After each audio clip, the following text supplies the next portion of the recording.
والله الذي لا إله إلا هو يوم القيامة حينما يكشف الله لك عن حكمة ما ساقه إليك من شدائد، إن لم تذب كالشمعة محبة لله فالدين باطل. تؤتي الملك من تشاء وتنزع الملك ممن تشاء وتعز من تشاء وتذل من تشاء بيدك الخير فقط. المصائب خير، والعطاء خير، والأمطار الوفيرة خير، والجفاف خير، والاجتياح أحيانا نصحو به نتحد. الأحداث الكبرى ظاهرة مؤلم جدا، لكن والله في خيرات من باطنها لا يعلمها إلا الله. وحدتنا، أيقظتنا، عرفنا قيمة أنفسنا. قال أبو علي الدقاق: ليس الرضا ألا تحس بالبلاء. البلاء مؤلم يا أخوان، موت الابن صعب. الرضا مو معنى أنك تفرح بموت ابنك، مستحيل، أنت بشر. الألم لا يتناقض مع الرضا. لذلك ليس الرضا ألا تحس بالبلاء. الفقر مؤلم، المرض مؤلم، موت الابن مؤلم، إنما الرضا ألا تعترض على الحكم والقضاء. شو عامل لك؟ هيك ناس بيقولوا أحيانا. إنسان بيقول يا ربي لك الحمد. النبي بكي حينما مات ابنه إبراهيم، قال: أتبكي؟ قال: إن العين لتدمع وإن القلب ليخشع ولا نقول إلا ما يرضي الرب وإنا عليك يا إبراهيم لمحزونون. هذا الموقف الكامل. ليس معنى الرضا أن تفرح بالمصيبة، لا، المصيبة مؤلمة، مؤلمة جدا، والفقر مؤلم، والمرض مؤلم، موت الولد صعب. ليس الرضا أن تفرح بالمصيبة، الرضا أن تحسن الظن بالله مع المصيبة. ومن استقامة السرائر الرضا، أن ترضى عن الله. إنسان يطوف حول الكعبة يقول: يا رب هل أنت راض عني؟ كان وراءه الإمام الشافعي قال: يا هذا هل أنت راض عن الله حتى يرضى عنك؟ قال: يا سبحان الله، كيف أرضى عن الله وأنا أتمنى رضاه؟ قال: إذا كان سرورك بالنقمة كسرورك بالنعمة فقد رضيت عن الله. قد تأتي مصيبة، هل تقول من أعماق قلبك: يا ربي لك الحمد، أنت حكيم وعليم ورحيم وعادل وأنت رب العالمين تربيني، لعل هناك خطأ ارتكبته. والله مرة شهدت حريقا في أحد أسواق دمشق، أحد الإخوة الكرام احترق من محله يعني بالملايين. التقيت به قال لي الكلمة التالية، قال: لعلي في 30 عام ماضية ارتكبت أخطاء جمعها الله لي في هذا الحريق، يا ربي لك الحمد. نال وسام الشرف، نجح في الامتحان، ملايين مملينة ضاع في محله التجاري. قال لي: لعلي في 30 سنة الماضية ارتكبت أخطاء جمعها الله لي في هذا الحريق، ولعل الله يغفر لي أخطائي السابقة وأنا راض عن الله عز وجل. والله بمستشفى في دمشق جاء مريض معه ورم خبيث في الأحشاء، وهذا له آلام لا تحتمل. كلما دخل إنسان يقول له: اشهد أنني راض عن الله، يا ربي لك الحمد. يعني إذا قرع الجرس يتهافت الممرضون على زيارته والأطباء، غرفة منورة، إنسان راضي عن الله، أعطى أهل المستشفى درس لا يوصف. وبعد أيام توفاه الله. ولحكمة بالغة جاء مريض مصاب بالمرض نفسه، ما ترك نبي ما سبه. رأى أهل المستشفى مريضين، واحد مؤمن راضي عن الله والآلام لا تحتمل، وكلما دخل إنسان يعوده يقول له: اشهد أنني راض عن الله، يا ربي لك الحمد. وبعد أيام توفاه الله بأجمل حالة، والثاني مات كافرا. فالرضا عن الله من استقامة الباطن، راضي عن نفسك، عن شكلك، عن دخلك، عن اختصاصك، عن زوجتك، عن أولادك، كلها اختيار الله عز وجل. هذه قسمة الله لك، راضي أنت أسعد الناس.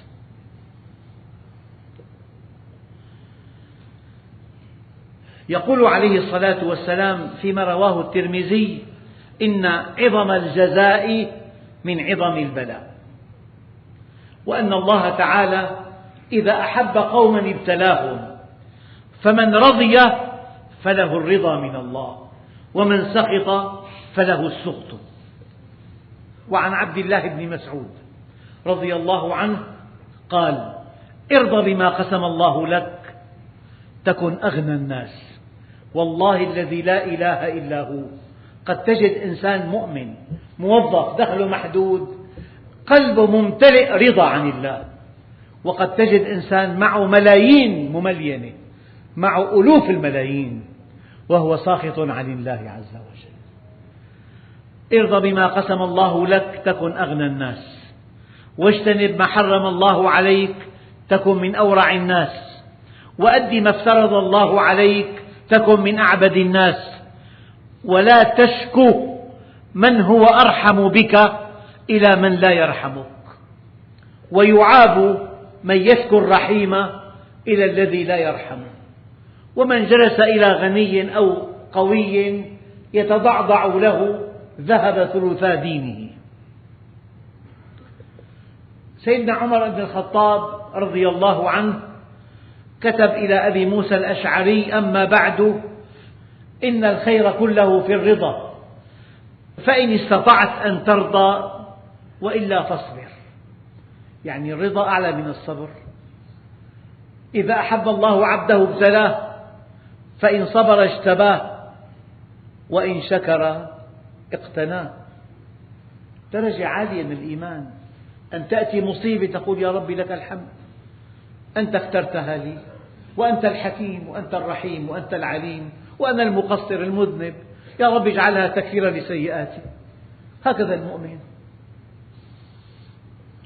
قيل للإمام الحسين رضي الله عنه: إن أبا ذر يقول: الفقر أحب إلي من الغنى، والسقم أحب إلي من الصحة. فقال الحسين رضي الله عنه: رحم الله تعالى أبا ذر، أما أنا فأقول: من اتكل على حسن اختيار الله له تعالى ولم يتمنى غير ما اختاره الله له عز وجل فهو الراضي. يعني الله اختار لك عمل محدود الدخل، كل ما سمع عن واحد دخله غير محدود يحترق قلبه. أنت يمكن كمالك واستقامتك سبب دخلك محدود، أنه الله علم ما كان، وعلم ما يكون، وعلم ما سيكون، وعلم، دققوا بالرابعة، وعلم ما لم يكن لو كان كيف كان يكون.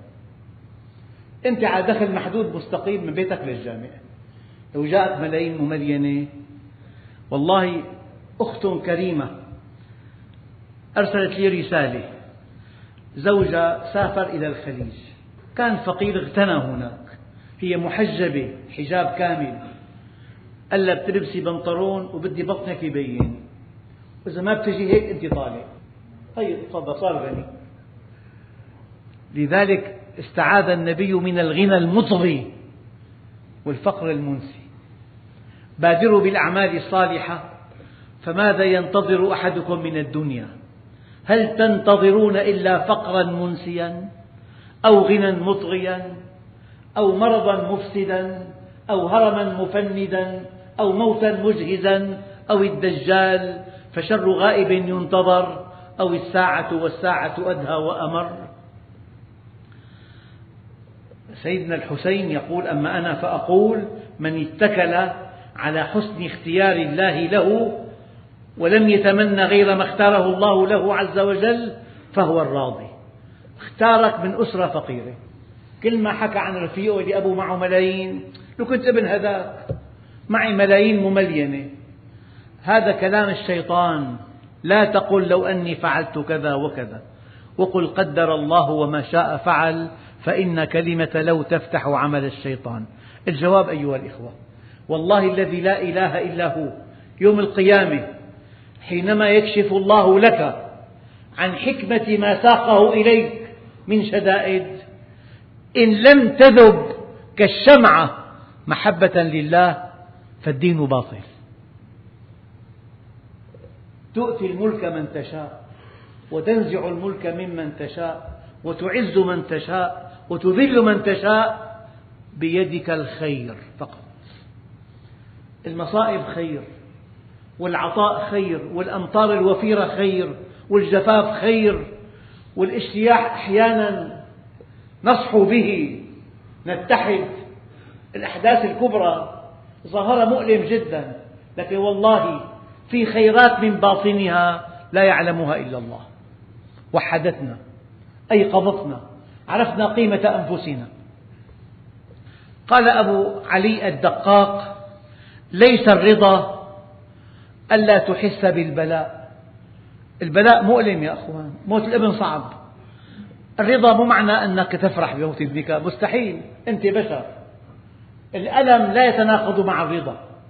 لذلك ليس الرضا ألا تحس بالبلاء.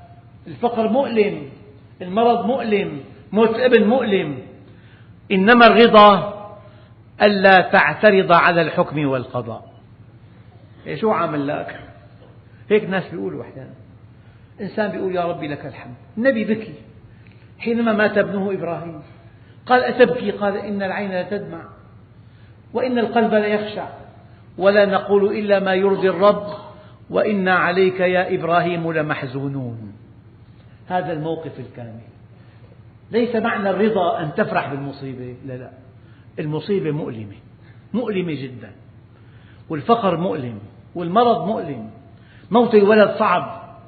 ليس الرضا أن تفرح بالمصيبة، الرضا أن تحسن الظن بالله مع المصيبة.